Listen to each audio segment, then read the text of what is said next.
विचार सागर ग्रंथामध्ये आपण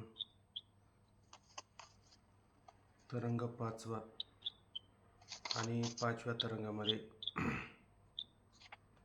प्रणव उपासनेचा प्रकार.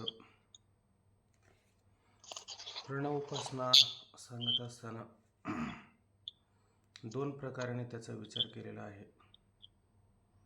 एक अपर ब्रह्मरूपाने आणि एक परब्रह्मरूपाने त्या ठिकाणी उपासना आपल्याला करायला सांगितली होती. जर त्याने परब्रह्मरूपाने आणि ती प्रणवाची उपासना जर केली तर तो इहलोकामध्ये मुक्त होऊन जातो. आणि अपर ब्रह्मरूपाने जर उपासना जर केली तर मात्र इहलोकामध्ये मुक्त न होता तो इतर लोकांमध्ये त्या ठिकाणी जातो. इतर लोकांमध्ये जाण्याचं कारण काय? अंतःकरणामध्ये असणारी जी कामना म्हणजेच जी वासना, त्या वासनेचा त्याला काय होत असतो? प्रतिबंध होतो. मग मोक्ष होत नाही का? मोक्ष होतो त्याला. मग मोक्ष कधी होतो? त्या लोकाला जाऊन तेथील जे भोग आहेत ते सर्व भोग आणि त्या देवासमान भोगून आणि अशा पद्धतीनं तो त्या लोकांमध्ये मुक्त होत असतो. परंतु हा जो मार्ग आहे अपरब्रह्म उपासनेचा, यामध्ये जो मोक्ष आहे हा मोक्ष सद्यमुक्तीनुसार नसून तो क्रममुक्तीनुसार मोक्ष आहे. म्हणजे दोन प्रकारच्या मुक्ती सांगितलेल्या असतात, एक सद्यमुक्ती आणि एक क्रममुक्ती. सद्यमुक्ती म्हणजे तत्काळ मुखी नाम हाती मोक्ष किंवा वैष्णवांचा माल खरा तुरतुरा वस्तूशी. म्हणजे इहलोकामध्येच त्याला अशा पद्धतीने मोक्ष मिळतो. ती सद्यमुक्ती म्हणायचं, ती परब्रह्म उपासनेने मिळत असते. आणि क्रममुक्ती म्हणजे कोणती? हळूहळू ढाळे ढाळे केवतीने केवळे मार्गाची निबळे निश्चित टाकी. तो सुद्धा त्या निश्चित मार्गापर्यंत जातो, परंतु मग त्याला हळूहळू जावं लागतं, क्रमाक्रमाने जावं लागतं. म्हणजे त्याला त्या लोकातून त्या लोकात, त्या लोकातून त्या लोकात आणि नंतर आपल्या स्वरूपामध्ये विलीन होता येतं. तसं ज्ञानी पुरुषाचा जो देह असतो तो मात्र तशा पद्धतीनं न जाता इहलोकामध्ये काय होत असतो? मुक्त होत असतो. म्हणजेच त्याचे प्राण जे असतात ते आता लोकांतराला जात नाही. तर मग नेहमी आपण एक गोष्ट ऐकत असतो की ज्ञानी पुरुष असतो, ज्ञानी पुरुषाचं पाप कोणाला जातं, पुण्य कोणाला जातं, देह कुठं जातो, असा विचार जर केला तर देह जो असतो तो पंचमहाभूताचा असतो. देह पंचमहाभूतामध्ये विलीन होत असतो. त्याचं पाप कोणाला जातं? ज्या लोकांनी त्याची निंदा केलेली असते त्याला पाप जात असतं. पुण्य कोणाला जातं? त्याचं पुण्य जात असतं ज्या लोकांनी त्याची स्तुती केलेली आहे, ज्या लोकांनी त्याची सेवा केलेली आहे, ते पुण्य त्या लोकांना जात असतं. आणि त्याची प्रॉपर्टी कोणाला जाते? त्याचे जे वारसदार असतात त्यांना त्याची प्रॉपर्टी जाते. म्हणजे त्यांनी तयार केलेली प्रॉपर्टी वारसदारांना गेली. त्याचं शरीर कुठे गेलं? पंचमहाभूताला गेलं. त्याचं पाप कोणाला गेलं? निंदा करणाऱ्याला गेलं. आणि त्याचं पुण्य कोणाला गेलं? स्तुती करणाऱ्याला गेलं. त्याला काही शिल्लक राहिलं का? त्याला काही शिल्लक राहत नाही. म्हणजे तो काय होतो? इहलोकामध्ये मुक्त होत असतो. आणि ज्याला कामना असेल तो इहलोकामध्ये मुक्त होतो का? ज्याला कामना आहे तो इहलोकामध्ये मुक्त न होता मग अशा पद्धतीनं क्रमाक्रमाने हळूहळू ढाळे ढाळे अशा पद्धतीचा मंद गतीचा मार्ग असतो, त्या मार्गाने मुक्त होत असतो. मग आता शास्त्रकारांना काय सांगायचं आहे की आम्हाला अपरब्रह्माची उपासना सांगायची नाही, आम्हाला तुम्हाला परब्रह्माची उपासना सांगायची. कारण मुमुक्षूला आणि परलोकातला आणि मोक्ष अपेक्षित आहे का? उलट मोक्ष कधी पाहिजे आपल्याला?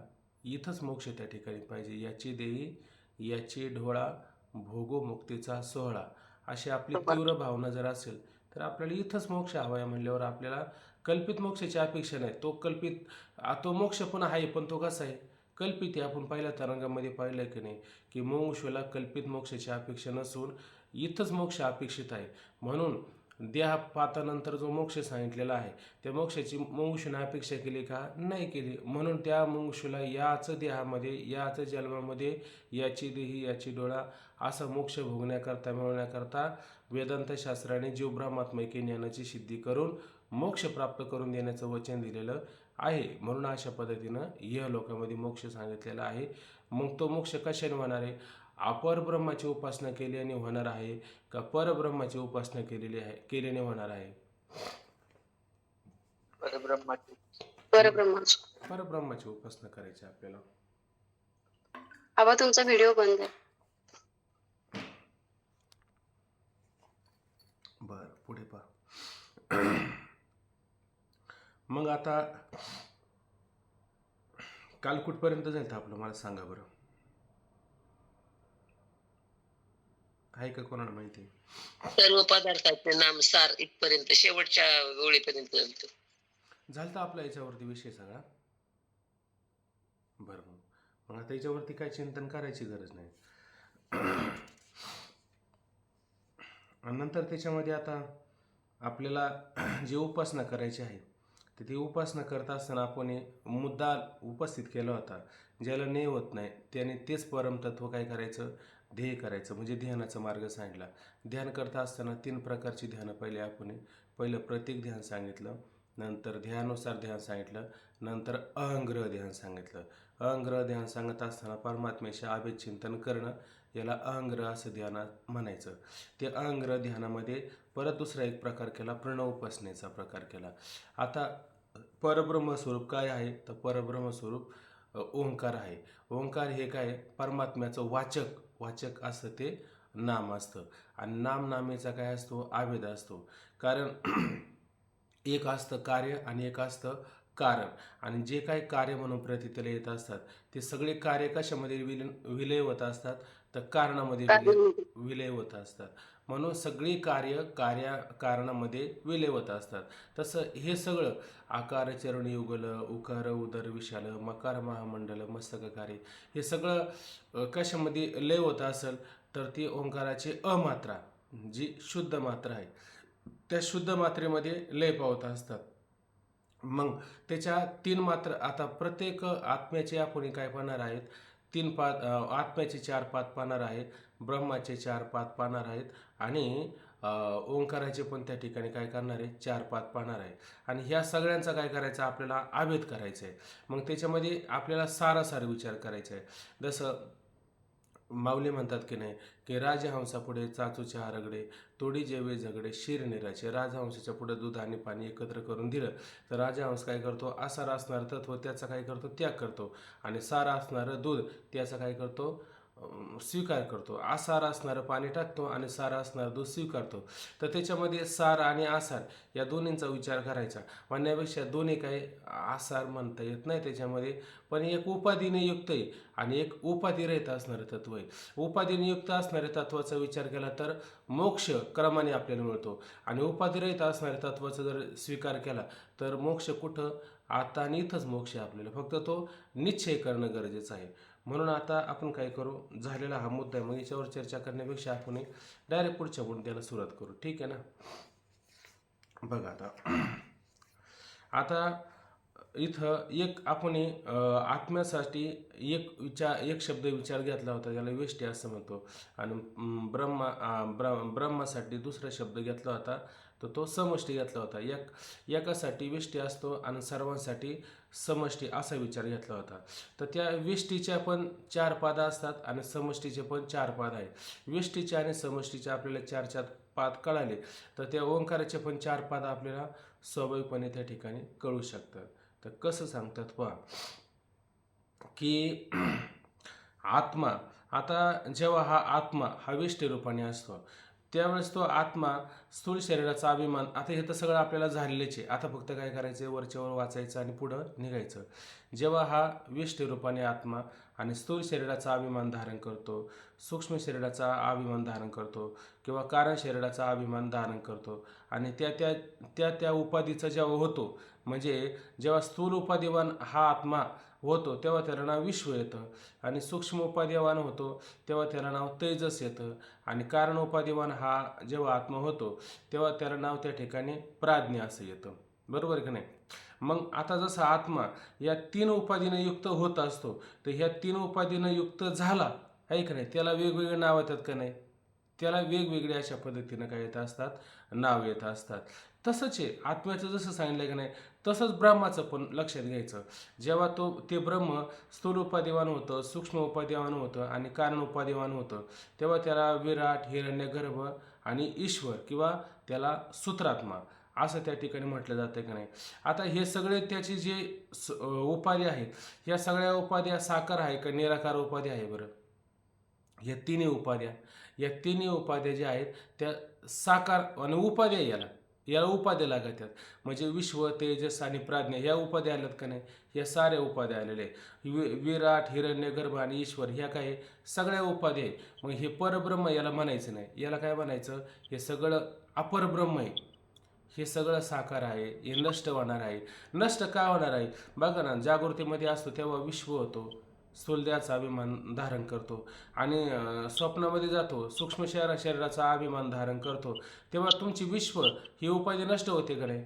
विश्व उपाधी नष्ट होती, म्हणजे ती उपाधी राहते का शिल्लक?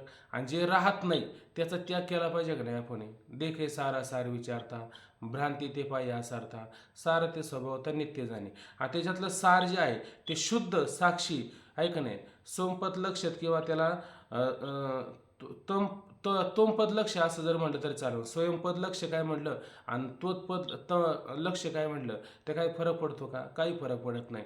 त्याच्यातलं लक्ष कोण आहे? तो साक्षी आत्मा कुटस्थ, तो नित्य आहे का नाही? तो नित्य आहे. मग त्याला कोणत्या उपाधी आहे का? उलट या उपाधी माझी गुप्त, उपाधी रहित असणार, उपाधी वेगळे तुम्ही निर्विकार, काहीचं संसार तुम्हा नव्हे, ऐक नाही. तैसे मज करून ठेवा नारायणा, समूळ वासना नुरवावे. मग आम्हाला कसं करा? उपाधी वेगळे करा. उपाधी वेगळे का करा बरं? कारण इथं जोपर्यंत हा देह आहे आणि देहाच्या ठिकाणी जसे जसे अभिमान आपण धारण करतो तशा तशा प्रकारचं होतं की नाही. म्हणजे जोपर्यंत उपाधी आहे तोपर्यंत तो मुक्त होऊ शकतो का? नाही. उलट देवा आता ऐसा करे उपकार, देहाचा विसरे पाडी मज. देहाचा विसर पाडी मज म्हणजे कोणत्या देहाचा विसर पाडी? स्थूल देहाचा विसर पाडी, सूक्ष्म देहाचा विसर पाडी, का कारण देहाचा विसर पाडी, का तिन्ही देहांचा विसर पाडी, का पंचकोशाचा विसर पाडी, सगळ्या देहांचा विसर पाडी, तरीच हा जीव सुख पावे माझा, आहे का नाही? तरीच आपल्याला सुख मिळेल का नाही? मग सुख कशात आहे? का ह्या 3 उपाध्यांमध्ये सुख आहे, का स्वयंपद लक्षात आहे, का तोमपद लक्षणामध्ये सुख आहे? तोमपद लक्षणामध्ये त्या ठिकाणी सुख आहे, म्हणजे ते शुद्ध आहे, त्याच्यामध्ये कोणत्याही प्रकारचा दोष नाही, उपाधी नाही. ना असतो विद्यते भाव, ना भाव विद्यते स्वतः, उभय रूपी द्रष्टांस्तवन यो तत्वदर्शवी. किती ओव्या दिला या उपाधी माझे गुप्त, चैतन्य असे सर्वगत. सारं इथंच जोडतं, ऐक ना. की अग्निमुखी किडाळ, चोडून या चोखाळ, निवडती केवळ बुद्धिमंत, की भूस बीज एकवट, उपनतर आहे घनवट, ओढे तेथे फलकट, जाणो आले तैसे विचारता निरासले, हे प्रपंच सहज सांडवले. मग तत्वता तत्व उरले ज्ञानियांशी. म्हणजे सगळंच काढलं का नाही बाजूला? सगळंच बाजूला काढलं आणि उरलं काय? एक परमतत्व उरलं. आणि त्या परमतत्वाचाच आपण काय केला पाहिजे? स्वीकार केला पाहिजे. अविनाशी करी आपले आयशी, मान लावे पिशे गोविंदाचे. एक अविनाशी आपला तो एक देव करून घ्यावा. कोणता? साकार देव करून घ्यावा का निराकार देव करून घ्यावा? जो निराकार देव आहे. निराकार म्हणजे काय? निर्विकारी, म्हणजे त्याच्यामध्ये कोणत्याही प्रकारचा विकार उत्पन्न होणार नाही, ऐक ना. कधी आपण रामाची पूजा करू, ऐक नाही, आणि कृष्ण जन्माला आल्याच्या नंतर आता कोणाची पूजा करायची? कृष्णाची जे पूजा करू. आणि कल्की अवतार झाला आणि त्याच्यात परत देवाने अवतार घेतल्याच्या नंतर कोणाची पूजा करू? कल्कीची करू. आता हे रूप एकसारखे राहतात का? नाही. पण त्याच्यात जे अविनाशी तत्व आहे ते अविनाशी तत्व बदलतं का? ते बदलत नाही. मग कोणता देव आपला करून घ्यावा? एक करून घ्यावा, म्हणजे जो 2 होणार नाही तो एक होईल, ऐका नाही. आणि कसा करावा? अविनाशी आपल्यासारखा करून घ्यावा. मग हे सगळे काय साकार रूपाने आहे. आणि हे साकार रूप कसं आहे? व्याभिचारी. हे सगळं कसं आहे? व्याभिचारी. म्हणजे हे 3ही विश्व, तेजस आणि प्राज्ञ हे व्याविचारी आहेत. आणि अव्याविचारी कोण आहे? तो जो साक्षी आत्मा कुटस्थ तोंपद लक्ष ऐक नाही संवित रूपाने जे असतं ते मात्र कसं असतं? नित्य असतं. मग ह्या तीनही उपाधींचा स्वीकार केला, विश्व तेजस प्राज्ञ स्थूल उपाधिवान कारण उपाधिवान ऐक नाही आणि सूक्ष्म उपाधिवान, या तिन्हींचा जर विचार केला तर हे तिन्ही कसे आहेत? व्याभिचारी आहेत. आणि अव्याभिचारी म्हणजे ज्याच्यात कधी व्याभिचार घडत नाही. तुका म्हणेस आहे देव आहे तैसा आहे. ते कोणतं आहे? तर ते साक्षी स्वयंपद तोंपद असणारं लक्षार्थ त्याचाच काय करायचं? आपण स्वीकार करायचा. आता इथं याचा स्वीकार केला की नाही, तसंच आता इथं काय करायचं? आता वास्तविक पाहिलं तर त्या ब्रह्माला विराट हिरण्यगर्भ ईश्वर ह्या सुद्धा उपाध्या आहे का? ह्या उपाध्याच नाही, ह्या उपाध्या आपण निर्माण केलेल्या आहेत. त्याच्या दृष्टिकोनातून उपाधी आहे का? त्याला उपाधी त्याला नाहीच आहे. वाच्यार्थ म्हटलं तर चालतंय आबा. मग आ? आपण लक्षार्थ हा घेतला, साक्षी हा लक्षार्थ घेतला, मग विश्व तेजस प्राज्ञ त्याला वाच्यार्थानं म्हटलं वाच्यार्थात तर घेतलं चालतं. तरी चालेल ना. हे वाच्यार्थातच आले सारे.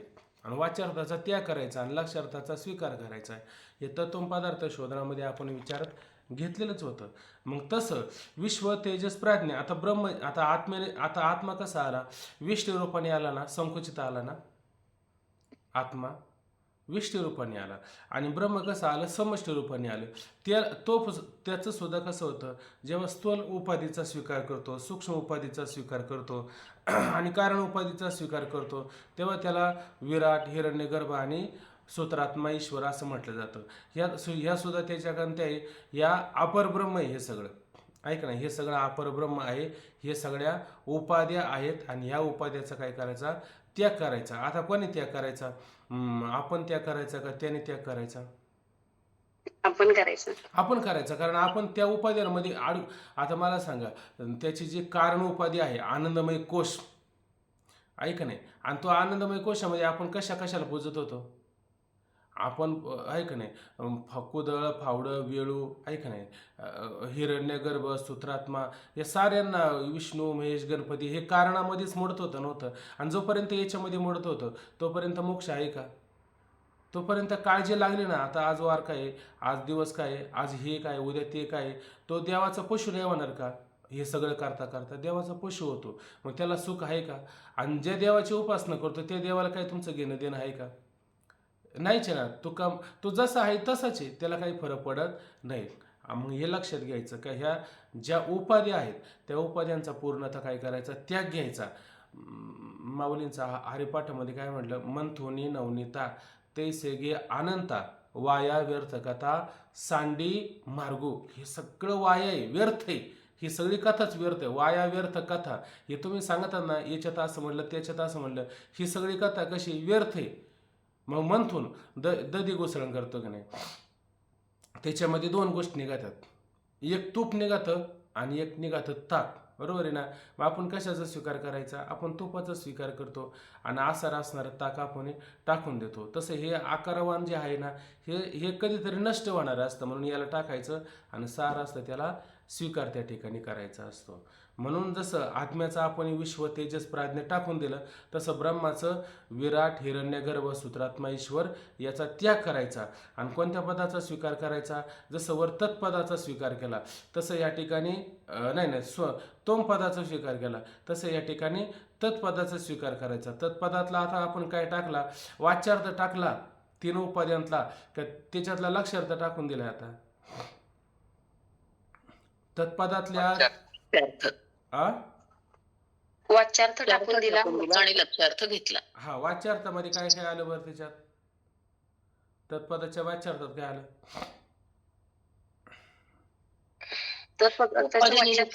ते सगळंच आलं ना. विराट हिरण्यगर्भ सूत्रात्मा ईश्वर हे तिन्ही आलं वाच्यार्थामध्ये. याचा त्याग पण करायचा. आलं. आणि उर्वरित उरलं काय? उरलं आता विराट हिरण्यगर्भ ईश्वर उरलं का ब्रह्म उरलं? ब्रह्म उरलं. आणि स्वयंपद लक्षातल्या वाच्यार्थामध्ये विश्व तेजस प्राज्ञ गेला. आता उरलं काय? साक्षी साक्षी उरला, आत्मा कुटस्थ उरला. ऐका नाही, असं लक्ष येतं. आता ह्या जशा आत्म्याच्या आणि ब्रह्माच्या उपाध्या पाहिल्या, हे जसं लक्षात आलं की नाही, याची 4 पाद करायचे, 3 पादाचा त्याग करायचा आणि शेष अवशिष्ट राहिलेलं जे तत्व आहे त्याचा काय करायचा, स्वीकार करायचा. तसं ओंकाराच्या सुद्धा किती मात्रा आहेत, त्याच्या सुद्धा 3 मात्रा आणि चौथी जी अमात्रा आहे का नाही, म्हणजे त्याला पण किती पाद आले, त्याचे पण 4 पाद करायचे. आता पहिला स्थूल उपाधिवान असतो, त्याला ओंकाराच्या स्थूल उपाधिवान असतो तो आकार, त्याला आकार असं म्हणायचं. आकार चरण युगल, तो आकार झाला. आता ओंकाराची जी दुसरी मात्रा आहे ती सूक्ष्म उपाधिवान होते, तेव्हा तिला काय म्हणायचं, उकार असं त्या ठिकाणी म्हणायचं असतं. आणि जेव्हा ओंकाराची तिसरी मात्रा कारण उपाधिवान होते तेव्हा त्याला त्या ठिकाणी मकार असं म्हणायचं.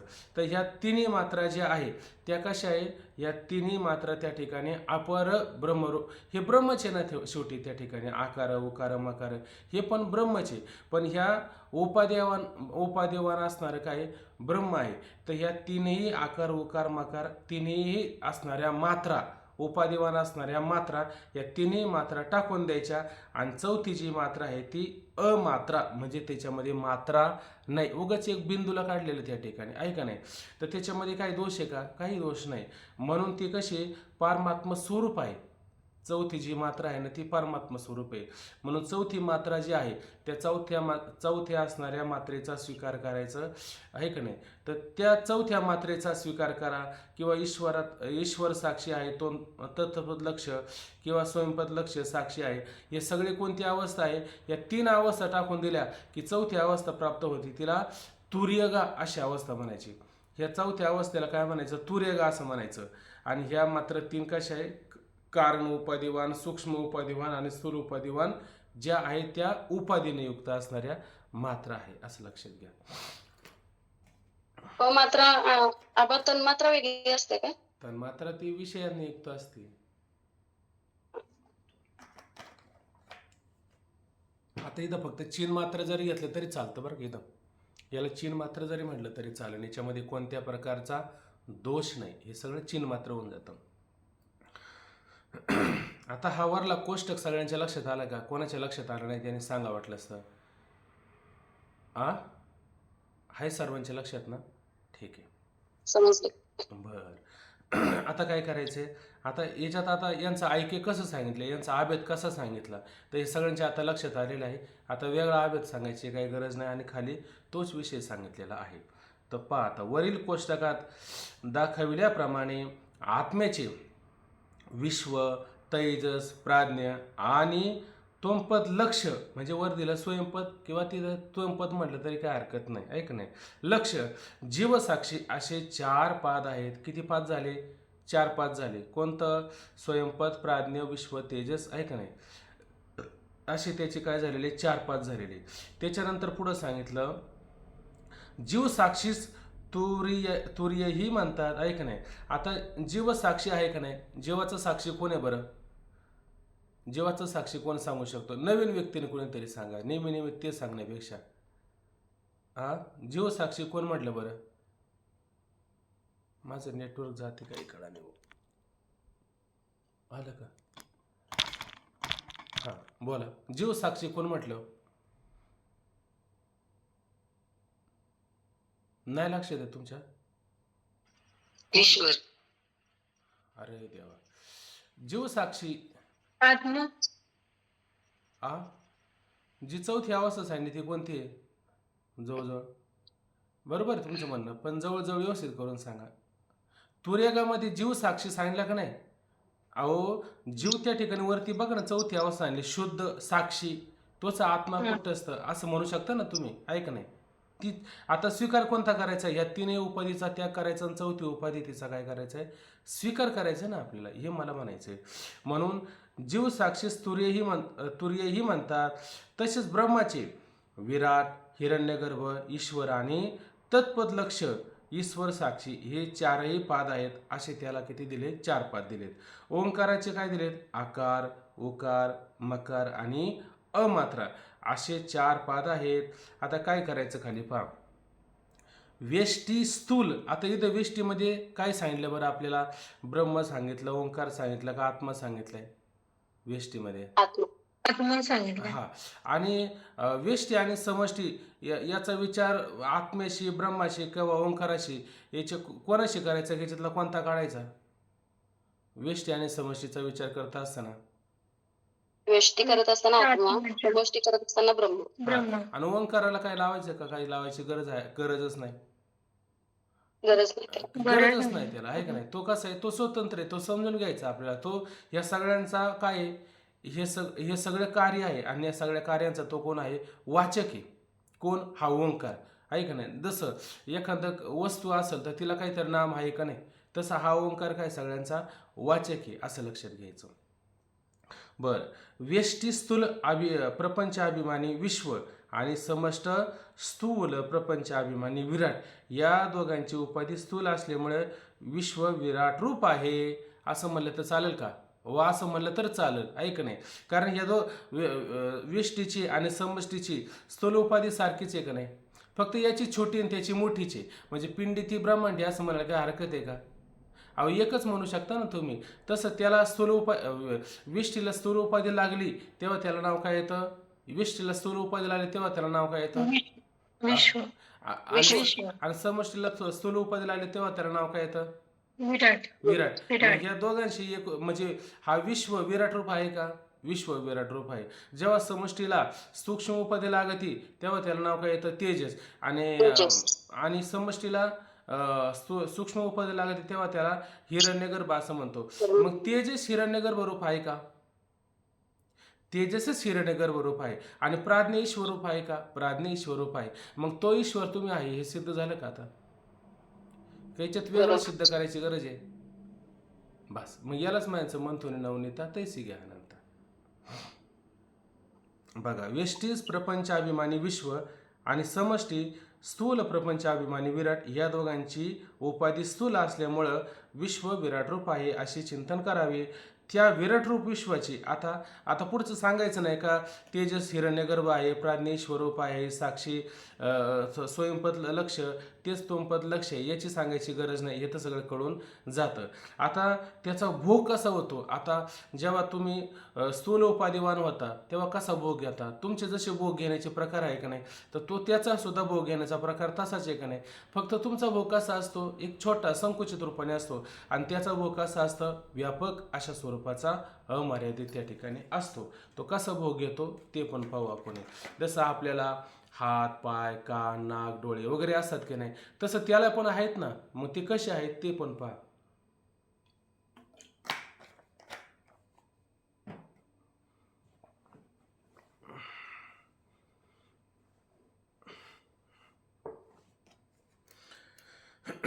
आता त्या विराट विश्वाची स्वर्गलोक शिर आहे का नाही? आता हे जे स्वर्गलोक आहे ना, तर त्याचं शिर म्हणजे डोकं. त्या ईश्वराचं स्वर्ग काय आहे? विराटाचं हे डोकं आहे त्या ठिकाणी. किती विराट आहे ते पहा. त्याचे सूर्य नेत्र आहे, म्हणजे त्याचा डोळा कोणता आहे? सूर्य हा काय त्याचा डोळा म्हणजे नेत्र आहे का नाही? त्याचे दोन नेत्र आहे, एक चंद्र आहे, एक सूर्य आहे. आपण पुराणामध्ये हा नेहमी कथा ऐकत असतो. तर स्वर्गलोक त्याचं काय आहे? डोकं आहे म्हणजे शिर आहे. सूर्य त्याचे काय आहे? नेत्र आहेत. वायू त्याचा काय आहे? आता हा इतका वायू वाहतो की नाही, हा त्याचा काय आहे? प्राण आहेत. आकाश, हे सगळं आकाश आहे का नाही, हेच त्याचं काय? धड म्हणजे काय? हे संपूर्ण ओंडक्यासारखं असणारं शरीर आहे का नाही? समुद्रादी जल मूत्रस्थान आहे. आणि आता हे समुद्र आहे का नाही, आता व्यापक समुद्र, हे त्याचं काय? जल, हे समुद्रातलं पाणी म्हणजे त्याचं काय? हे मूत्रस्थान आहे का नाही? ते त्याचं आपलं जसं ओटी आपण म्हणतो की नाही मूत्रस्थानाचं, तसं त्याचं हे समुद्र काय आहे? मूत्रचं स्थान आहे, ठिकाण आहे. पृथ्वी पाय आहे, आणि त्या ईश्वराची पृथ्वी काय? ही त्याची त्या ठिकाणी पाय आहे. आणि होमातील अग्नी मुख आहे. म्हणून आपण ईश्वराला आहे का नाही, देवाला काही जर द्यायचं म्हटलं तर कसं द्यावं लागतं? होम अग्नी वगैरे करावं लागतो की नाही? आता होम म्हणजे काय? त्याच्यातलं भोग देण्यासाठी ती काय? त्याची व्यवस्था करून ठेवलेली आहे अशा पद्धतीनं. आणि आपल्याला सुद्धा ज्यावेळेस समर्पित करायचं असतं तेव्हा आपण हे कुठं देतो? हे सगळं त्याला अग्नीतच जातं बरं का. अग्नी वाचून त्याला जात नाही. आपण सुद्धा जेव्हा जेवण करतो की नाही, ते सुद्धा अग्नीमध्ये आपण काय करतो? देत असतो. पण आपला अग्नी कुठं असतो? आपला अग्नी पोटात असतो ना, त्याला अग्नीच म्हणतो ना त्या ठिकाणी. हा जठर अंगणे तो पोटात असतो आहे का नाही. हा आणि त्याचा कुठं असतो बाह्य, यज्ञ वगैरे करून अशा पद्धतीने त्याला द्यावा लागतं आहे का नाही. पृथ्वी पाय आहे, होमातील अग्नी मुख आहे, ही 7 अंगे आहेत. आता ही किती अंग झाली कोणाची अंग झाली, त्याची अंग 7 झाली. त्याची 7 अंग हेच आपली 7 अंग आहे का? त्याची फक्त व्यापक रूपाने आहेत आणि आपली सूक्ष्म रूपाने आहेत, नाही का म्हणता? आहेत ना आपली त्याची सारखीच अंग आहे. फक्त आपली या शरीरामध्ये आली आणि त्याची या सगळ्या सृष्टीमध्ये आपल्याला प्रतीला येत असतात. व्यापक आहे. हा अशी त्याची व्यापक असल्यामुळे ते आपल्याला वेगळी वाटतात, पण ती व्यापक आहे ना म्हणून आपल्याला कळतील का? आपल्याला कळणार नाही. आणि आपण संकुचित आहोत म्हणून आपल्याला ही अंग आपल्याला कळतात, तशी त्याची अंग कळत नाहीत, आपल्याला कळत असतात. आता अग्नीच्या रूपाने तो सगळं बाष्पीभवन होतच का नाही त्याचं? पाणी पितोच का नाही? तो पितोच. आणि पाणी टाकतो का नाही? पाणी टाकतो. कुठे येतं सगळं पाणी? येतं समुद्रामध्ये सगळं पाणी. अशा पद्धतीने काय करायचं? चिंतन करायचं. त्याचं फक्त व्यापक रूपाने आहे आणि आपलं संकुचित रूपाने आहे. पण त्याला जशी 7 अंग आहे तशी आपल्याला सुद्धा किती आहे तशीच अंग लक्षात घ्यायची. का लक्षात घ्यायची? कारण विराट हा विश्वरूप आहे आणि विश्व हे विराट रूप आहे असं लक्षात घ्यायचं. वास्तविक ही अंग विराटाची सांगितली आहेत, परंतु त्या विश्वाचा विराटाशी चिंतनात आभेद केला म्हणून विश्वाची म्हणण्यास हरकत नाही. आता विश्वाची म्हणायला काय हरकत आहे का? कारण आभेद कशात करणार तुम्ही? ह्या उपाधी आता जी आपल्याला विश्व उपाधी लागली, ही विश्व उपाधी तुम्ही कशात त्याग करणार आहे? विश्व उपाधीचा त्याग विराट मध्ये. विराट करणार आहे. आणि प्राज्ञ उपाधीचा त्याग कशात करणार आहे? ईश्वरात. आणि तेजस उपाधीचा त्याग हिरण्यगर्भ. हिरण्यगर्भामध्ये करणार आहे. असा नियम आहे का नाही? बरं, विश्व विराट उपाधी आहे, हे ओंकाराच्या कोणत्या मात्रेमध्ये त्याग करायचा? आकार. आणि प्राज्ञेश्वर या ज्या उपाधी आहेत, प्राज्ञेश्वर किंवा सूत्रात्मा ही जी उपाधी आहे, हिचा त्याग किंवा हिचा आभेद कशात करणार? ओंकाराच्या कोणत्या मात्रेत करणार? मकारमध्ये. आणि तेजस किंवा हिरण्यगर्भ ही स्थूल सूक्ष्म उपाधी आहे. या सूक्ष्म उपाधीचा आभेद कशात करणार? ओंकाराच्या उकारामध्ये. उकार मात्रेत करणार. असं करायचं आहे का नाही? मग आता उकाराची मात्रा तीच आपली तेजस, ओंकाराची उकार मात्रा तीच आपली तेजस मात्रा, उकाराची मकार मात्रा तीच आपली प्राज्ञ मात्रा आणि उकाराची आकार मात्रा तीच आपली विश्व. अशा पद्धतीने आपण एक स्वीकार करायचा त्याचा. बघा आता हे लय चिंतन चाललं ना आपल्याला पहिल्यांदा सोपं सांगितलं होतं पण ते कळलं नाही. मग आता हे जड घ्यायचं, आपल्याला सवय लागली ना, देखे पुढल्यांचे वजे नको ते वजं घ्यायचं आणि परत म्हणायचं आमच्या डोक्याला शिनवायला लागला. आता काय करायचं? तुम्ही स्वीकारलंच म्हणले होता, त्याचा विचार करावाच लागणार आहे कुठं, आहे की नाही? तशीच विराट रूप विश्वाची पंचप्राण, पंचकर्मेंद्रिय, पंचज्ञानेंद्रिय आणि अंतकरण चतुष्टय ही मुखाप्रमाणे भोगाची साधने आहेत. आता ही वरची सांगितली होती आहे का नाही? 7 अंग सांगितली होती का भोगाची साधनं सांगितली होती याच्यात? भोगाची साधनं सांगितली का 7 अंग सांगितली होती वरती? 7 अंग ह्याची सांगितले. अंग सांगितलं. आणि भोगाची साधनं सांगितली होती का? नाही. आता भोगाची साधनं सुद्धा आपल्याला लक्षात घ्यायची. आता आपण भोग घेतो का नाही? आपण जसे भोग घेतो का नाही तसं त्याचा पण त्या ठिकाणी भोग असतो. विराट रूप विश्वाची पंचप्राण, पंचकर्मेंद्रिय. पंचप्राण म्हणजे प्राण, अपान, व्यान, उदान, हे किती सांगितले? 5 प्राण सांगितले. नाग, कुर्म, कृकल, देवदत्त, धनंजय हे मात्र आपण शास्त्रामध्ये कुठं घेत नाही. हे फक्त आपल्याला वैयक्तिक त्याची माहिती असावा म्हणून तिथं सांगितलेलं आहे. मग घेताना किती प्राण घ्यायचे? फक्त 5च प्राण विचारामध्ये घ्यायचे. वेळ आता पटपट व्हायला नाही का? 20-21 मिनिटं राहिले हातामध्ये. पंचप्राण, पंचकर्मेंद्रिय. पंचकर्मेंद्रिय आहे का लक्षात? कोणकोणती आहेत पंचकर्मेंद्रिय? हात, पाय, वाणी, उपस्थ आणि गुद. गोद, उपस्थ आहे का नाही? वाणी, हात आणि पाय असे झाले पंचकर्मेंद्रिय. पंचज्ञानेंद्रिय डोळा, नाक, कान, त्वचा आणि जीभ. त्याच्यात तन्मात्रा विषय किती आहेत? शब्दस्पर्श, गुण आणि गुण स्पर्श, रूप, रस, गंध. शब्दस्पर्श, रूप, रस, गंध. हा मग गुण कशा आणला मध्ये तुम्ही? गुणाचं काय करायचं? गुण तन्मात्रा मध्ये येतो तो ना त्याचा सॉरी सर. नाही द्या असू दे, तो येतो चुकून येतो ते काय आपण काय जाणीवपूर्वक थोडं म्हणतो. पंचज्ञानेंद्रिय आणि अंतकरण चतुष्टय. अंतकरण चतुष्टयामध्ये काय काय आलं बरं? मन बुद्धी चित्त आणि अहंकार. हा, हे लक्षात घ्यायचं.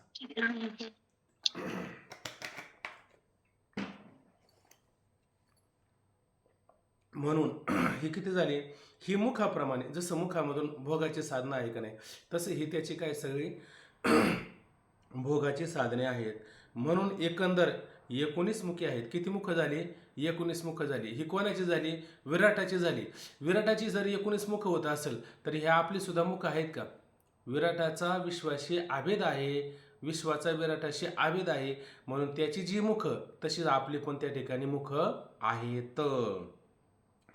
हे बघा, जागृत अवस्थेत या 19पासून वृत्ती, बाह्य वृत्तीद्वारा शब्दाधिकांचा भोग घेतो. आता तो काय करतो? जागृत अवस्थेमध्ये, म्हणजे कुठं? स्थूल उपादेवान जेव्हा तो होत असतो तेव्हा काय होतं की ह्या 19पासून, म्हणजे हे 19 काय? त्याला मुख आहे. या 19 मुखापासून बाह्य वृत्तीद्वारा शब्दाधिकाचा भोग घेतो. जे शब्दाधिक आहे का नाही, शब्दाधिक म्हणजे काय काय आलं त्याच्यावर मध्ये? काय काय आलं बघा बरं. शब्द नाही आलं, शब्दाधिक आलेले. शब्द रस स्पर्श गंध. शब्द स्पर्श रूप रस गंध हे सगळे काय त्याचे विषय आहेत, भोग आहेत. लक्षात घ्यायचं. म्हणजे शब्दाधिकाप्रमाणे ह्या 5ही विषयांचा त्या ठिकाणी भोग घेत असतो. म्हणून विराट रूप विश्व स्थूलाचा भोगता. म्हणजे विराट कसा आहे? स्थूल आहे. आणि विश्व कसा आहे? स्थूल उपादेवान आहे. म्हणून विराट रूप विश्व स्थूलाचा काय आहे? भोगता आहे, असं लक्षात घ्यायचं. बाह्य वृत्तीवान म्हणजे काय? जागृत अवस्थावान म्हणतात. आता वृत्ती बाहेर कधी जाणार आहे? स्वप्नात बाहेर जाणार आहे, म्हणजे सूक्ष्म शरीरात जाते का कारण शरीरामध्ये बाहेर जाते का स्थूल शरीरामधून बाहेर जात असते? स्थूल शरीरात बाहेर जाते. हा, जेव्हा स्थूल उपाधीचा स्वीकार करतो, स्थूल शरीराचा स्वीकार करतो, जागृत अवस्थेचा स्वीकार करतो, तेव्हाच वृत्ती बाहेर जाणार आहे. नाही स्वप्नामध्ये कधी जाते का? स्वप्नामध्ये जात नाही, सुषुप्तीमध्ये कधी जात नाही. झाली तर फक्त स्थूल उपाधी असणारा ध्येय आहे त्याच्यातच फक्त वृत्ती बाहेर जात असते. म्हणून बाह्य वृत्तीद्वारा अशा पद्धतीनं तो भोग घेत असतो. 19 मुखापैकी स्तोत्रादी 10 इंद्रिय आणि अंतकरण चतुष्ट आहे. स्तोत्रादी किती झाले? स्तोत्र म्हणजे त्याच्यामध्ये स्तोत्राधिक आले म्हणजे त्या ठिकाणी इंद्रिय लक्षात घ्यायचे. म्हणजे पंचज्ञानेंद्रिय आले आणि पंच कर्मेंद्रिय पण त्यामध्ये आले, आहे की नाही? हे 10 इंद्रिय आणि अंतकरण चतुष्ट ही 14. आणि त्याच्यात किती?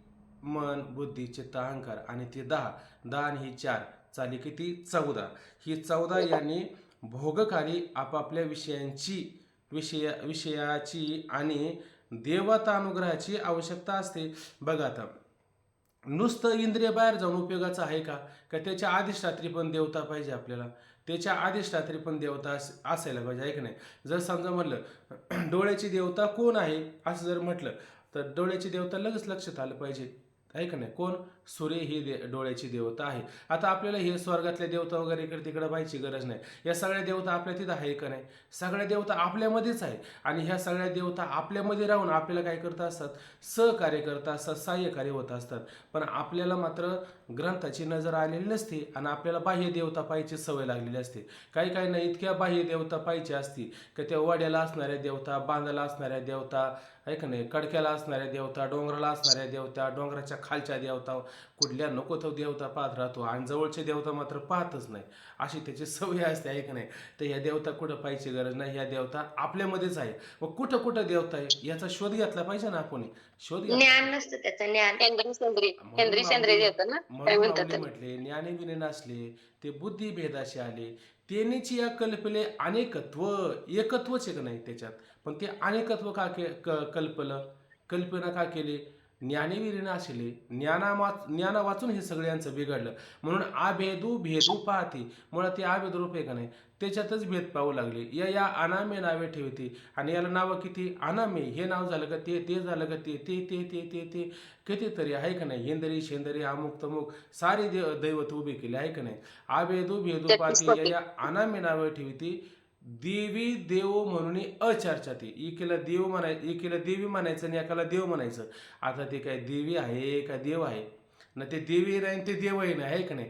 ती चर्चा आहे का? उलट ते अचर्चनीय आहे. म्हणजे त्याची चर्चा होते का कुठं? त्याची चर्चाच होत नाही. अचर्चे आहे पण त्याची चर्चा करतात लोक. हे का? ज्ञानेविनं आहे का नाही अशा पद्धतीनं असतं. आता हे सुद्धा आपलं ज्ञानेविनच चाललंय ना. आपलं खरं ज्ञान असलं तर ह्या देवता पाहिजे गरज पडली असते का? गरजच पडली नसते. पण ज्ञानविनं आपलं आता सुरुवातीला नाही कळलं म्हणून शेवटी आता पाहून घ्यावं लागतं. आणि हे लक्षात ठेवलं तर काही वाया जातं का? समजा तुकोबराय म्हणतात काय, निवडिले साचे उत्तम मध्यम कनिष्ठाचे. आपला उत्तम अधिकारी, मध्यम अधिकारी आणि कनिष्ठ अधिकारी. जसा अधिकारी भेटल अधिकार त्याचा करू उपदेश. मध्यम अधिकारी असेल तर त्याला लय चिंतनाचा प्रकार सांगायचा, त्याला 3 प्रकारचं ध्यान सांगायचं, त्याला प्रणव उपासना कशी सांगायची, त्यातले भोग कसे सांगायचे, अशा पद्धतीने सांगण्याकरता याची फार गरज आहे का नाही. त्याला एकदम तत्वमासी आहे का नाही, लहान बाळाला एकदम त्या ठिकाणी आणि चटणी मिरची खाऊ घातली तर खाईल का? नाही ना खाणार, आहे का नाही. ते खाणारच नाही, उलट त्याने त्याला त्रास होऊ शकतो का नाही, त्रास होऊ शकतो. मग त्याला असं सोपं सोपं करून सांगायचं.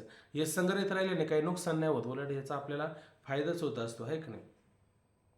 चला आता आपापल्या विषयाची आणि देवतानुग्रहाची आवश्यकता असते जेव्हा तो भोग घ्यायचा असतो. कुठं? 10 इंद्रिय, पंच ज्ञानेंद्रिय, पंचकर्मेंद्रिय आणि याला वृत्ती अंतकार बाह्यकार करण्याकरता गरज असते, आहे का नाही. त्याच्यासाठी आपल्याला काय करावं लागतं? 14 इंद्रिय. आणि त्या 14 इंद्रियांच्या ठिकाणी काय असले पाहिजे? त्याचे भोग कसे घ्यायचे म्हणजे त्याचे विषय असले पाहिजे. काय काय असले पाहिजे भोग घेण्याकरता? त्रिपुटी असली पाहिजे का नाही. मग त्रिपुटीमध्ये किती गोष्टी येतात? 4 गोष्टी येतात का 5 येतात 3 त्रिपुटीमध्ये? येतात. 3 येतात. हे पक्क लक्षात ठेवायचं नाही. मग इथं काय काय येतील? एक इंद्रिय येणार आहे, एक काय येणार आहे? इंद्रिय येणार आहे. दुसरा काय येणार आहे भोग घेण्याकरता? विषय पण येणार आहे ना, ऐक नाही. आणि विषय एक इंद्रिय येणार, एक विषय येणार आणि त्याची अधिष्ठात्री देवता पण येणार आहे. मग ह्या 3 वाचून भोग होईल का? या 3 वाचून मात्र भोग होणार नाही, असं लक्षात घ्यायचं.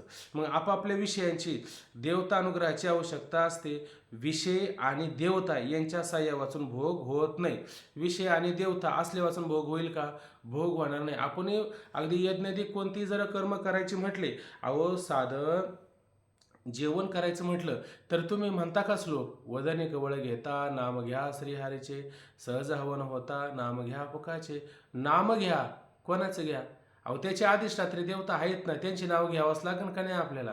घ्यावं लागेल. आणि सगळ्या देवतांचे नाव नसेल तर एका देवताचं कोणाचं तरी एक म्हणजे सगळ्या देवांचा अंतर्भाव एका देवामध्ये असेल, त्या देवाचं का बरं तुम्ही नाव घ्या. नाव घेतल्याशिवाय ते खावं का माणसाने? आणि नाव घेतल्या वाचून अहो साधं नमस्कार नाही, काहीच नाही, पाणी फिरवत नाही, असंच खातो. तो असा जो खातोय का नाही तो कोण खातो माहिती का? काही नित्य नियमाविनं अन्न खायतो, आहे का लक्षात? श्वान. श्वान आहे का नाही? तो अन्न खातो तो कोण खातो असतो? तो कुत्रा खातो असतो. अन्न आणि ताटात हात. अहो दादाने सांगितलं चांगले चांगले महात्मे आणि हे विसर पडतात जेवायला बसल्याबरोबर. आणि चांगला महात्मा धुतला ताटामध्ये हात म्हणले, पार कांडावल्यासारखं झालं. यांच्याबरोबर आम्ही का बसलो जेवायला? लोक ताटात हात धुतात. काय कर? अहो याला हे कळत नाही का तो यज्ञ यज्ञ हे पण कळायला पाहिजे का नाही. तिथं म्हटलं का नाही वदने कवळ घेता नाम घ्या श्रीहरीचे, सहज हवन होते. हवन कशात होतं बरं? यज्ञात होतं असतं का ताटात? ताट म्हणजे आता जेवणाचं ताट हे यज्ञ झालं का नाही, म्हणजे हवन आहे का नाही, हवन होतं असतं. हे लोकांना कळत नाही. श्लोक म्हणतात आणि ताटात हात धुतात. काय करावं त्या लोकांना? अशी लोक असतात. जाऊ दे, ते वाढत गेलं का वाढतच जातं. आपलं चाललं व्यवस्थित ते ठीक आहे. आता आपले आपण करा सोडवून, आहे का नाही. आपल्या आहे का नाही. आता मला ते अभंग पण आठवणी नाही, विचार करायचा त्याचा. विषय आणि देवता यांच्या साह्या वाचून भोग होत नाही. इंद्रिय, विषय आणि देवता यांची भोगखाली त्रिपुटी असते. त्रिपुटी कशी असते? एक इंद्रिय असलं पाहिजे, इंद्रियानं भोगण्याचा विषय असला पाहिजे, आहे का नाही. आता समजा हात आहे आपला, आहे का नाही, किंवा स्पर्श आहे, तिथं भोगकांता होणार आहे आपल्याला, त्वचेला स्पर्शाचाच भोग होणार आहे का नाही. आणि स्पर्शाचा भोग होण्याकरता तिथं हाताची देवता कोणती आहे? ती देवता पण असली पाहिजे, आहे का नाही. ती देवता पण असली पाहिजे. समजा एखादं काम जर आपल्या हाताने करायचं असलं तर तिथं सुद्धा देवता तिथं असली पाहिजे. ती देवता असली तरच हाताने काम होऊ शकतं. डोळ्याने पाहायचंय, ती देवता पण त्या ठिकाणी असली पाहिजे, तरच ते ठिकाणी काम पूर्ण होऊ शकतं, अन्यथा होऊ शकत नाही. आता समजा डोळा आहे, या डोळ्याने आपण काय करतो? पाहतो. डोळा इंद्रिय आला का नाही, डोळा इंद्रिय आला आणि आपल्याला समोरच्याला पाहायचं असतं, बरोबर की नाही. समोरच्याला पाहायचं असतं म्हणजे समोरची वस्तू पाहणं, दृश्य पाहणं हा भोग झाला. पण आपल्या डोळ्याला जर दिसत नसेल तर डोळ्याची देवता कोणती देवता आहे? जी रुष्ट झालेली आहे म्हणून दिसत नाही आपल्याला. सूर्य. सूर्य देवता. डोळ्याची देवता आहे. म्हणजे आपण काय केलं थोडक्यात, सूर्याला अर्घ्य वगैरे देत नाही, आहे का नाही, सूर्याचं नामस्मरण करत नाही, आहे का नाही, आदिदेव नमस्तुते आपण नेहमी म्हणतो की नाही, असं कधीतरी कमीत कमी म्हटलं पाहिजे. नाही ह्या सगळ्या देवताला म्हणता आला तरी, एका देवताला म्हटलं तरी या सगळ्या देवताला तो भोग जातच असतो. ठीक आहे, पुढे पाहता इंद्रियास अध्यात्म म्हणतात. आता याने काय केलं, आणखीन हा विषय आपल्याला सोपा करण्यासाठी काय केलं त्याने, बस इंद्रिय, विषय आणि देवता असं म्हणण्यापेक्षा त्याने काय केलं, अध्यात्म, आदिभूत आणि आदिदेव असे 3 प्रकार त्याने त्या ठिकाणी केलं. आता जे इंद्रिय असतात ना, ते इंद्रियाला काय म्हटलं जातं त्या ठिकाणी, अध्यात्म असं म्हटलं जातं. आणि जे विषय आहेत त्या विषयाला काय म्हटलं जातं त्या ठिकाणी, आदिभूत असं म्हटलं जातं. आणि त्या इंद्रियांच्या असणाऱ्या देवता, त्याला ते भोग समर्पित करण्यास योग्य असतात अशा देवतांना त्या ठिकाणी आदिदैव असं त्या ठिकाणी म्हटलं. मग काय म्हणायचं, अध्यात्म, आदिभूत आणि आदिदैव. आदिभूत कशाला म्हणायचं बरं आता, विषयांना अधिभूत. आणि अध्यात्म कशाला म्हणायचं, इंद्रियांना. आणि अधिष्ठात्री देवताला काय म्हणायचं, अधिदैव. आदिदैव त्या ठिकाणी म्हणायचं. ठीक आहे ना, पाहता या ठिकाणी आता काही ठिकाणी असं पण पाहायला मिळतं का अधिष्ठात्री देवता आहे ना, 2 इंद्रियांच्या पण असू शकतात. कधी एका इंद्रियाच्या राहतात, कधी 2 इंद्रियांच्या त्या अधिष्ठात्री देवता राहू शकतात. लक्षात घ्या. पहिल्यांदा पहा, आता इथं खाली एक आहे ना, एक कोष्टक तयार करून दिलेलं आहे. त्या कोष्टकाकडे पहा. बघा आता, अध्यात्म म्हणजे इंद्रिय, आदिभूत म्हणजे विषय आणि आदिदैव म्हणजे अधिष्ठात्री देवता. इथं पहिला कोष्टक आहे ना, तिथं 1, 2, 3 हे जे दिले का नाही, इथं खाली पाहत चालायचं. आता आडवं पाहत जाऊ नका. प्रत्येकाच्या समोर ग्रंथ आहे का, त्याने समोरचा ग्रंथ घ्यायचा आणि त्या ग्रंथामध्ये असं उभं पाहत राहायचं.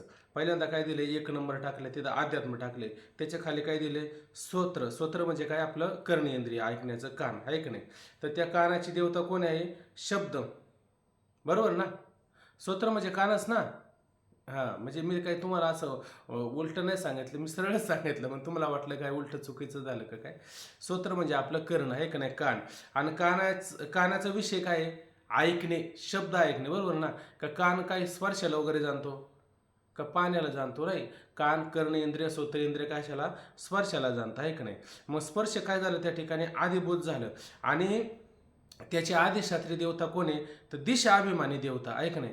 दिशेचा अभिमान धरणारे, आहे का नाही. 10 दिशा, 18 दिशा असं तुम्ही म्हणता का नाही. त्या दिशांना पण देवता आहे का नाही, दिशांना पण त्या ठिकाणी देवता त्या ठिकाणी असतात. त्यालाच दिशा अभिमानी देवता असं म्हटलं जातं. आता दुसरं इंद्रिय त्या ठिकाणी सांगितलेलं आहे, त्वचा, त्वग इंद्रिय त्या ठिकाणी सांगितलेलं आहे. आणि त्या त्वग इंद्रियाचा विषय काय आहे, तर स्पर्श करणं हा विषय आहे. आणि त्याची अधिष्ठात्री देवता कोण आहे, वायू देवता आहे का नाही. वारा वाहणार आहे का नाही, ती वायू देवता आहे. आता तिसरं इंद्रिय सांगितलं, नेत्र म्हणजे डोळा. आता त्या डोळ्याने काय पाहतो आपण, रूपाला पाहतो का डोळ्याने, आहे का नाही. भ्यासूर आणि सुरेख हे रूपाचे स्वरूप देख, जे उपजवी सुख दुःख नेत्राद्वारे, आहे का नाही. म्हणजे अशा पद्धतीनं नेत्र. आणि याची विषय काय, रूपाला पाहणं. आणि याची अधिष्ठात्री देवता कोण आहे, याची अधिष्ठात्री देवता सूर्य आहे. आता पुढचा विषय सांगितला, रसना, आहे का नाही. रसना म्हणजे काय, कोणतं इंद्रिय, जीभ. जीभ, आहे का नाही. जीभ म्हणजे रसना इंद्रिय. आता ह्या जिभेनं काय आपण काय घेत असतो, रस घेत असतो. रसालाच तुम्ही जेवण म्हणू शकता का. रस म्हणजे काय असं वाटतं, जे पातळ असतं त्याला आपण रस असं म्हणतो. तर शास्त्रात पातळ खाणं याला रस नाही म्हणते, रसाद्या म्हणजे रस्सा नाही म्हणायचं त्याला.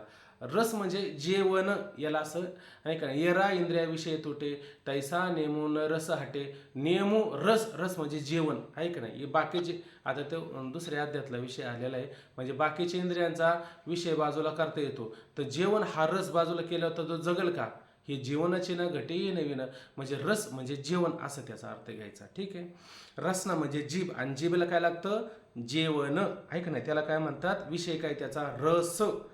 आणि त्याची अधिष्ठात्री देवता कोण आहे, वरुण, आहे का नाही. वरुण देवता आहे का सगळ्यांना पाठ माहिती आहे ना, वरुण, आहे का नाही. वरुण देवता असं त्याला त्या ठिकाणी म्हणायचं. वरुण म्हणजे पाऊस ना.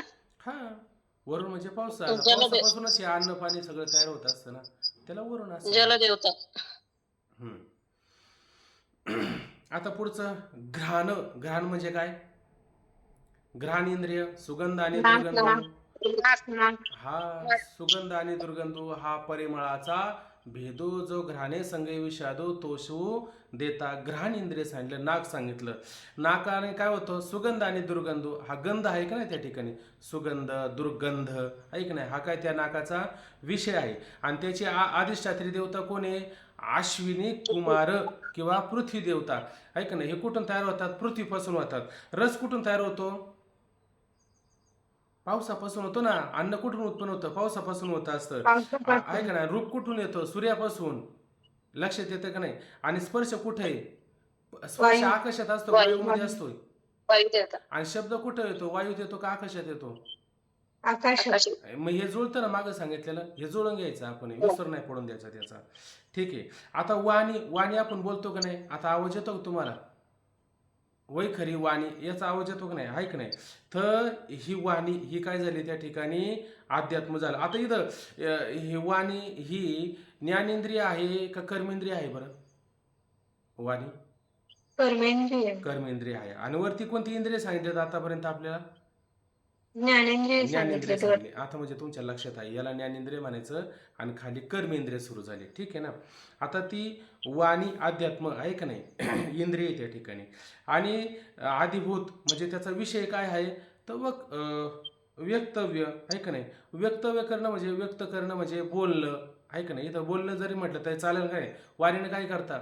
बोलण्याचा विषय करता का नाही त्या ठिकाणी? बोलणं, व्यक्तव्य, वक्तृत्व असं म्हणू शकता.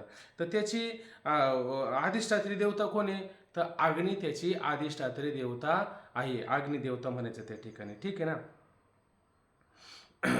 बघा आता आपण मला वाटतं 3ऱ्या अध्यायामध्ये ना संन्यासाने एका अग्नीचा त्याग करायचा आणि एका अग्नीचा स्वीकार करायचा. तिथं मी तुम्हाला एकदा विषय बोलून गेलो होतो. जे ज्ञानेश्वरीच्या पाठला होते त्यावेळेस मी काय माझ्या मनाने बोलतो असं नाही. मी पण महात्म्याचंच ऐकतो आणि जे ऐकले ते सांगतो. मी माझ्या मनाने नाही सांगत तुम्हाला कधी, आणि सांगायचं पण नाही. काय होतं एखादा चुकीचा जर संदेश गेला आणि त्यानुसार तुम्ही आचरण केलं तर ते सगळं पाप कोणाला लागतं? सांगणाऱ्याला पाप लागत असतं. म्हणून मी ना चुकीचं सांगितलं का मी त्याला नेहमी सांगत असतो की हे चुकीचं आहे. मला आधार आहे त्या ठिकाणी आहे का नाही? तर मग आधाराने सांगायचे कोणत्या गोष्टी. तर त्या जाऊ द्या आता तो मुद्दा. तर त्याचं संन्याशी सांगितलं होतं. तर संन्याशाने काय करायचं? एका आज्ञेचा स्वीकार करायचा आणि एका आज्ञेचा त्याग करायचा.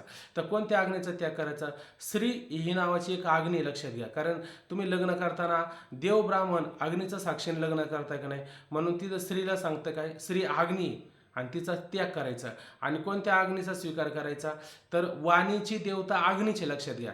तिचा स्वीकार करायचा म्हणजे संन्याशाने काय करायचं? लोकाला उपदेश करायचा. कशाने करायचा? वाणीच्या माध्यमातून उपदेश करायचा. म्हणजे अग्नीचा स्वीकार झालाय का नाही? तिथं अग्नीचा स्वीकार करायचा आणि श्री नावाच्या अग्नीचा त्याग करायचा असा नियम केलाय.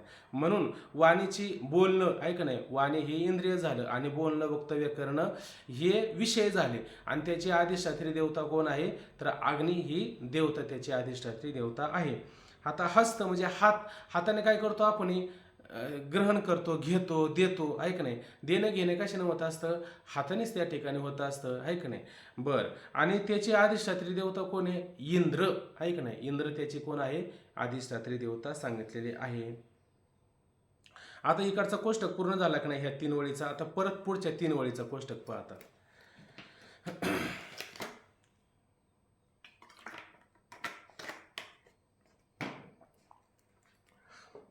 आता कर्मेंद्रियामध्ये पुढचं इंद्रिय सांगितलं पाद. पाद म्हणजे काय? आता हे मगाशी पाद सांगितले होते नाही, म्हणजे पाद म्हणजे तुम्ही काय म्हणाल? विश्व, तेजस, प्राज्ञ, आत्म्याचे 3 पाद, हे साकार रूपाने आणि निराकार रूपाने साक्षी, हे जसे पाद सांगितले का नाही? हे पाद इथं वेगळे लक्षात घ्यायचे पाद आहे का नाही? हे अंश घ्यायचे, विभाग घ्यायचे. तर हे पाद म्हणजे काय? आपले पाय लक्षात घ्यायचे. नाही तर तो पाद इथं जोडशाल तुम्ही, नाही तर त्याला नवीन पाय लागेल, एक चौथाच 5वाच पाय लागेल. तसं करू नका. पाद म्हणजे पाय आहे का नाही? त्याचा विषय काय? गमन करणं. पायाने काय करतो आपण? जाणं येण्याचं काम करतो का नाही? चालण्याचं काम करतो का नाही? चालणं म्हणजे गमन करणं आहे का नाही? गमन करणं, जाणं येणं. कशाने जाता? हातावर जाता का पायावर जाता? पायाने चालत राहतो आपण, आहे का नाही. बरं, मग त्याची अधिष्ठात्री देवता कोण आहे, तर त्याची अधिष्ठात्री देवता विष्णू असे म्हणून त्या ठिकाणी सांगितलेले आहे. म्हणून पाया पडता माणसाच्या काय करावं, पाया पडावं. पाया पडलं तरी कोणाच्या पाया पडलो, विष्णूच्या पाया पडलो, आहे का नाही. हाताला धरलं तरी इंद्राच्या हाताला धरलं असं म्हणायचं त्या ठिकाणी. डोळ्याला पाहिलं तरी काय पाहायचं, सूर्याचं दर्शन घेतलं. त्याच्यामध्ये बराच विचार येतो, आता एवढा विचार सांगायला वेळ पण नाही राहायचा आपल्याला. आता गुद आहे का नाही, म्हणजे गुद आपण प्रातर्विधीला जातो की नाही, मलत्याग करतो की नाही, तर त्याची देवता कोण असते, तर त्याची देवता यम सांगितलेली. आपले प्राण जाताना कुठून जावा असे बरेच काही नियम केलेले. लोकांनी घाणगुण काहीतरी खाल्लेलं असताना मग ते नंतर म्हणतात त्याला संडासला झाली, अमुक झालं, तमुक झालं, नाकच वगळू लागलं, काय हे सगळे तुम प्राण जातात की नाही. जिथून जिथून तुम्ही जे जे चिंतन करता की नाही तिथूनच तुमचे प्राण जात असतात. आणि मग तुमचा विषय कुठं होत असतो, परत नंतर कोणत्या लोकाला जाता, पुढं तुम्हाला काय व्हावं लागतं तसंच व्हावं लागतं, असा नियम आहे याच्यामध्ये. म्हणून ही मलत्याग आहे का नाही, हे मलत्याग असतं. त्याची अधिष्ठात्री देवता कोण आहे, त्या गुदाची अधिष्ठात्री देवता कोण आहे, तर यम आहे त्या ठिकाणी. असं चिंतन करावं आपण. बघा आता ह्या अधिष्ठात्री जे देवता असतात ना, यांना नेहमी नमस्कार करायचा असतो, नेहमी ह्या देवतांचं पूजन करायचं असतं. का, कारण ह्याच आपल्याला काय होतात, त्या विषयाच्या ठिकाणी सहाय्यकारी होत असतात, बरोबर की नाही. आपण एक कुठंतरी एखादी गोष्ट आपली चुकीची झाली म्हणजे त्या देवतेला आपण जर भजलं नाही तर ती देवता त्या ठिकाणी आपल्याला त्रास देते. आपल्याला समजा पाहायला नीट व्यवस्थित दिसत नाही, म्हणजे आपल्याला जर पाहण्यासाठी व्यवस्थित जर दिसत नसेल तर त्याची अधिष्ठात्री देवता रुष्ट झाली. मग कोणती देवता रुष्ट झाली त्याच्यावरती, सूर्य. सूर्य देवता रुष्ट झालेली आहे ना आपल्या, आहे का नाही. हाताने उचल साचेल आपल्याला जर करता येत नसेल तर हाताची देवता काय रुष्ट झालेली, कोणती, इंद्र, आहे का नाही. असं लक्षात घ्यायचं. आता तो श्लोक पण माझ्या लक्षात नाही. उपस्थ आहे का नाही, उपस्थ म्हणजे काय, लघवी वगैरे किंवा रती सुख वगैरे घेणं, आहे का नाही, संतती उत्पत्ती वगैरे असं, आहे का नाही. तर त्याला उपस्थ असं म्हटलं जातं. जननी इंद्रिय उपस्थ असं म्हणू शकतात. तर त्याचा विषय काय, रती सुख घेणं, रती भोग वगैरे अशा पद्धतीचा सुख घेणं. आणि त्याची अधिष्ठात्री देवता कोण आहे, तर प्रजापती ही त्याची अधिष्ठात्री देवता आहे. नंतर आता हे झालं 10 इंद्रिय झाली का आतापर्यंत सगळी, काही याच्यातलं एखादं इंद्रिय राहिलं कोणतं बरं, बघा बरं मोजून घ्या. 10 इंद्रिय झालेत का, भोग घेण्याची. आता हे भोग घेण्याची इंद्रिय सांगितलेत ना आपल्याला, आहे का नाही. हे 10 इंद्रिय झाली. आता आपल्याला सगळे भोग घेण्याची किती मुख आपलं भोग घेण्यासाठी किती गोष्टी सांगितल्या होत्या आपल्याला, भोग घेण्यासाठी पंच ज्ञानेंद्रिय आणि पंच कर्मेंद्रिय आणि हे 4 मन बुद्धी चित्त अहंकार. अहो ते 19 मुख सांगितले होते ना त्याला. ते अंग सांगू नका ना तुम्ही, मुख सांगा ना. 19 मुख. 19 मुख आहे का नाही. ते प्राणाने काय घेता येतं का आपल्याला भोग, मग ते प्राण बाजूला केलं, खाली घेत राहिले. आता 14 मुख सांगितले ना, 14 मुखानेच भोग घ्यायचं काम सुरू असतं ना. हे सगळे मुख आहे, यानेच भोग होत असतो, लक्षात घ्या. अहो मला सांगा, मलत्याग केला तरी त्याला बरं वाटतं का नाही, बरं वाटतं, आहे का नाही. मलत्यागच केला जातो, जन्नेंद्रियाने टाकलंच जातं, आहे का नाही. हे सगळे काय त्याची मुख आहे, लक्षात घ्या. ही 10 इंद्रिय झाली. आता आपल्याला अंतःकरण चतुष्टय पाहायचं, म्हणजे मन बुद्धी चित्त अहंकार, ही सुद्धा मुखच आहे, लक्षात घ्या. मन काय आहे, इंद्रिय, आहे का नाही. मन इंद्रियांचा राजा, हे मोठं इंद्रियांचा काय राजा आहे, ते मन इंद्रिय आहेत. आणि त्याचा विषय काय, मनन करणं, आहे का नाही. पूर्वपार संकल्प विकल्प करणं, मनन करणं, आहे का नाही. हा मनाचा काय असतो, विषय असतो. आणि त्याची अधिष्ठात्री देवता कोण असते, चंद्र असते. म्हणून मनुष्याचं मन फार चंचल होत असतं तर त्याने काय करायचं, चंद्राला नमस्कार करायचा, मन शांत होऊन जातं त्या ठिकाणी. बुद्धी, आहे का नाही. आता बुद्धी काय करते असते आपली, संकल्प विकल्प करते का पूर्वपार चिंतन करते, बुद्धी निश्चय करते. निश्चय करते. बुद्धी निश्चय आत्मज्ञान, आहे का नाही. मग बुद्धी काय करते, निश्चय करते. आणि त्याचा विषय काय, बोधव्य, आहे का नाही. बोधव्य शब्दाचा अर्थ काय होतो काय माहिती, म्हणजे निश्चयच होत असं, दुसरं काय म्हणायचं, निश्चयच व्हायचं त्या ठिकाणी. आणि त्याची अधिष्ठात्री देवता कोण आहे, बृहस्पती, आहे का नाही. ही त्याची अधिष्ठात्री देवता आहे. नंतर अहंकार, आहे का नाही. अहंकाराचा विषय काय बरं, अभिमान धारण करणं, आहे का नाही. हा अहंकाराचा काय असतो, विषय असतो. आणि त्याची अधिष्ठात्री देवता कोण आहे, रुद्र म्हणजे भगवान शंकर, असं लक्षात घ्यायचं. आणि नंतर त्या अंतःकरणामध्ये चित्त हा काय त्या ठिकाणी इंद्रिय आहेत. आणि चित्त काय करत असतं, पूर्वपार चिंतन करत असतं, आहे का नाही. आणि त्याची अधिष्ठात्री देवता कोण आहे, साक्षी, किंवा त्याला क्षेत्रज्ञ असं म्हटलं जातं. म्हणजे हा कोण झाला, आता चित्तामध्ये साक्षी आला, आहे का नाही. साक्षी म्हणजेच कोण, आत्मा कुटस्थ. हा, हे असं म्हणा. पण इथं काय दिलं, क्षेत्रज्ञ दिलेलं आहे. आणि क्षेत्रज्ञ म्हणजे कोण, हे सगळे शरीर क्षेत्र आहे आणि त्याला सगळ्याला पाहणारा कोण आहे, साक्षी, आत्मा, कुठंच तो कोण आहे, क्षेत्रज्ञ आहे. 13 अध्याय पाहिला का, याच्यामध्ये आपल्याला बारकाईनं माहिती पण मिळते. ठीक आहे. इथं काय दिलं, अध्यात्म चित प्रतिबिंबित अविद्यावृत्ती आदिभूत अज्ञानावृत्ती स्वरूपानंद आणि आदिदेव ईश्वर आहे. आता हा जो विषय आहे ना, आपण आता उद्याला पाहू. याच्यामध्ये बराच विचार आलेला आहे. हा विचार आहे काही होणार नाही आता सध्या. मोठा विषय त्या ठिकाणी व्हायचा नाही. प्रणव उपासना फार मोठी आलेली आहे त्याच्यामध्ये. चला, आता हे ना आपण अध्यात्म, आदिभूत आणि आदिदेव याचा विचार आपण उद्याला पाहू. कारण हे जसं मागचं कोष्टक आहे नाही, हे वरलं कोष्टक, त्याचा मुद्दा जसं खाली आला का नाही, तसं याचा मुद्दा परत पुढच्या पानावरती आलेला आहे. मग हा विषय आपण उद्याला पाहू. या ठिकाणी आपण थांबून घेऊ. ओम पूर्णमदः पूर्णमिदं पूर्णात् पूर्णमुदच्यते पूर्णस्य पूर्णमादाय पूर्णमेवावशिष्यते. हरि ओम. शांती शांती शांती. रामकृष्ण हरी. रामकृष्ण हरी. राधे राधे. रामकृष्ण हरी. रामकृष्ण हरी. रामकृष्ण हरी. रामकृष्ण हरी. दोन मुद्दे मला जरा, मी सगळं रामकृष्ण हरी 2 मिनिटं ऐका ना. तुम्ही ना ज्याने तुम्हाला त्या दिवशी मी संकल्पना सांगितली होती, ज्याने तिथं नावं दिली तो भाग वेगळा आहे. ज्याची नावं राहिली असेल त्या सगळी नावं आता ह्या ग्रुपला टाका बरं. आता ग्रुपला आपण तर काय बाकीचं काय टाकत नाहीचे, सध्या थांबलेलंच आहे ना आपण. आता काही प्रश्न नाही, उत्तर नाही, काही झालेलीच नाहीच आपली. जाऊ दे, थोडे दिवस नाही झाले तर काय हरकत नाही. तर याच्यामध्ये काय करा, आता जेवढी मंडळी आता तरी इथं हजर आहे, तेवढ्या सगळ्या मंडळीने आपापली नावं टाका. तुम्ही ज्याने नावं दिली असेल, दिलेत का काही नाही नावं, बघा मला सांगा बरं. हां, हो, मी दिले आपण. तोंडी आम्ही सांगितलं होतं फक्त त्या दिवशी. बरं, ज्याने नावं दिल्यात तो भाग वेगळा आहे. ज्याची नावं राहिली असेल, सगळ्यांना ऐकायला जर येत असेल, तर त्याने काय करा, आपापली नावं या ग्रुपला नेऊन टाका. म्हणजे समजा तुम्हाला तुमच्या सहित आणखीन कोणाची नावं टाकायची असेल तर ती नावं ग्रुपला भले कागदावर लिहून पाठवा किंवा मग टायपिंग करून पाठवा, पण ती पाठवा. त्याची मग कोण लिस्ट तयार करणार मला सांगा, जबाबदारी कोणी घेणार आहे का? रामकृष्ण हरी. कोकाटे माऊलींकडे टाकले नाव, कोकाटे माऊलींकडे. लिस्ट बनवतो मी, ते तुम्ही पाठवून ठेवा फक्त ग्रुपला तरी चालेल. हा, मग कोकाटे महाराज तिथं नाव घेणार आहे, बरोबर आहे ना. त्यांच्याकडे लिस्ट तयार होती. मस्त बऱ्याच सर. दिवसापासून मागायला आलो, पण त्याला काय कुठं प्रतिसाद नाही आला. माझ्या ते रात्री लक्षात आलं. तेव्हा काय करा, सगळ्याला विनंती का ज्याची नावं राहिली असेल त्या सगळ्यांनी आपल्या सहित, म्हणजे आता मला समजा माझी देणगी द्यायची आणि मला माझ्या घरातून अजून कोणाची द्यायची असेल तर मी माझी 2 नावं टाकणार आहे. तसं तुम्हाला तुमच्याबरोबर अजून कोणाची जर द्यायची असेल तर त्याच्या नावासहित तुम्ही सगळे नावं त्याच्यामध्ये टाका. आणि आदरणीय कोकाटे महाराज आहेत ते अशा पद्धतीनं त्याची लिस्ट तयार करतात. त्यांनी आता तो चार्ट तयार केला, त्याच्यामध्ये आपलं पण नाव येऊन जाईल अशा पद्धतीनं. ठीक आहे, सगळ्यांच्या लक्षात आली माहिती. रामकृष्ण. हो. रामकृष्ण हरी. राधे. आपल्या जवळ 200 झाले साधक बरं का, हा. लिस्ट मध्ये आता 200 वर. रामकृष्ण हरी. राधे राधे. हो, रामकृष्ण हरी. सगळे नाव. राहिलं होतं, मी विसरले होते बरं का. हो, आता ग्रुपला नाव टाका आहे तुम्ही. आता इकडे तिकडे जाऊच नका कोणीकडे, ग्रुपला टाका. म्हणजे मग त्याला एकाच ठिकाणी सापडेल, बाकीच्या ठिकाणी शोधाशोध करायला लावू नका. आहे का?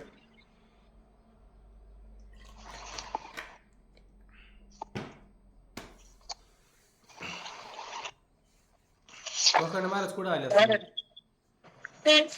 पोहोचलो आता गावाला. गावाला पोचले का? वा, तुम्ही दोघं संघच आता कोण? लांडगे महाराज आणि तुम्ही? नाही, ते आळंदीला जाणार होते वाटतं, ते पहाटे निघतील, मी रात्री निघलो होतो. आळंदीला जाणार आहे का? बरं बरं बरं. कारण तिला बोलले मगाशी. हा हो, मी रात्रीच निघालो. हा हा हा हा. मी का आता पोहोचतोय घरी. बरं बरं बरं, छान आहे, छान आहे. चालेल. रामकृष्ण हरी. रामकृष्ण हरी. राधे. आता आज प्रश्न पाठवून देते मी. आता मी काय म्हणतोय, आता नका पाठवू तुम्ही प्रश्न, 2-3 दिवस राहू द्या. आता इथून पुढे राहिले का नाही, आता फक्त ही नावं येऊ द्या ना त्याच्यामध्ये, ते प्रश्न. मग त्याच्यामध्ये सारे आता काय कोणी माहिती पण पाठवू नका त्याच्यामध्ये. आता फक्त एवढंच पाठव त्याच्यामध्ये. आतापर्यंत आपली बरीच मोठी लिस्ट झाली असती, रोज जर माहिती दिली असती तर, पण आपण दुर्लक्ष झालं त्याच्यावरती. आता तर इथून पुढे सगळी माहिती द्या. जाऊ दे, 4-2 दिवसांनी काय फरक पडणार आहे. आता किती दिवस मध्ये अंतर पडले बरं. मग असं करा. क्षमा सर. हो, करा तुम्ही, सारखं करून घ्या वाटलं तर. प्रत्येकाला सांगायचं काम करा. हो. तयार करून ठेवते हा. फक्त, आणि मग पुन्हा पाठवता येते. हा, नंतर एकदा आपले हे होऊ द्या, मग करवले त्याचा विचार आपण वाटलं असतं काय असं म्हणतो. ठीक आहे. रामकृष्ण. रामकृष्ण.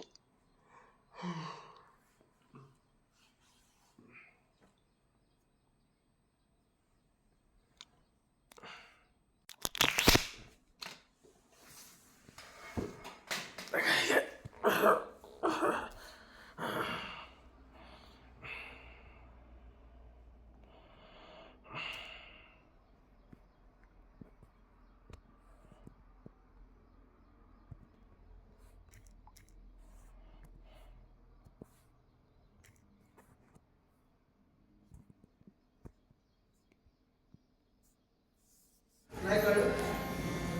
नामदेव महाराज त्याच वयात होते हो. वय बरं त्याला नामदेव वगैरे वय किती होते? ज्ञानोबा यांनी किती दिले? आता किती ज्ञानोबा यांचं वय 19 ते 20 वर्ष. किती? लक्षात ठेवा. नामदेव यांचं वय 23 वर्ष. 19 म्हणजे तर 22 आणि 20 म्हणजे तर 23. लक्षात ठेवा. आता ही अवस्था कशी असते? तारुण्याच्या वगैरे मानवी गुणाची लक्षात ठेवा. दोन जागे आहेत तर काम निर्वहित लक्षात ठेवा नावाबद्दल.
शरीर को किसका मानोगे? पिता ने पैदा किया पिता को मानोगे, या स्त्री ने आपको वरण किया है तो स्त्री को मानोगे, माता को मानोगे, या कोई किसी के यहाँ नौकरी करते हो उसका मानोगे, या ईंधन की लकड़ियां इंतजार कर रही है जलाने के लिए उनका मानोगे, या गाड़ दिया गया तो कीड़े खाने के लिए तैयार उनका मानोगे, जब फेंक दिया जाए तो गीध और कुत्ते नोच नोच के खा जाएंगे उनका मानोगे। इस शरीर पर जो राग कर रहे हो ये है क्या? ये किसकी वस्तु है?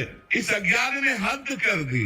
ऐसे गंदे मलमूत्र के द्वार से युक्त शरीर को, इतने अपवित्र शरीर को, परिवर्तनशील नाशवान शरीर को, जिसे क्या कहा जाए, छोड़ दिया जाए। अगर आत्मा अंतर ध्यान हो जाए तो उसके पास कोई नहीं जाना चाहेगा, इतना भयावह हो जाएगा। और 10-5 दिन पड़ा रहे तो एरिया दुर्गंध से युक्त हो जाएगी। ये ऐसा शरीर है, इस शरीर को लोग कहते हैं कितना सुंदर है, और फंस जाते हैं। इन शरीरों पे फंस जाते हैं, लट्टू हो जाते हैं, और वो फंस करके इस शरीर के राग से अपने को कभी नहीं हटा पाते। और मनुष्य जन्म मिला था भगवत प्राप्ति के लिए, वो अपने शरीर में और दूसरे शरीर में फंस करके इस अमूल्य जीवन को नष्ट कर देते हैं।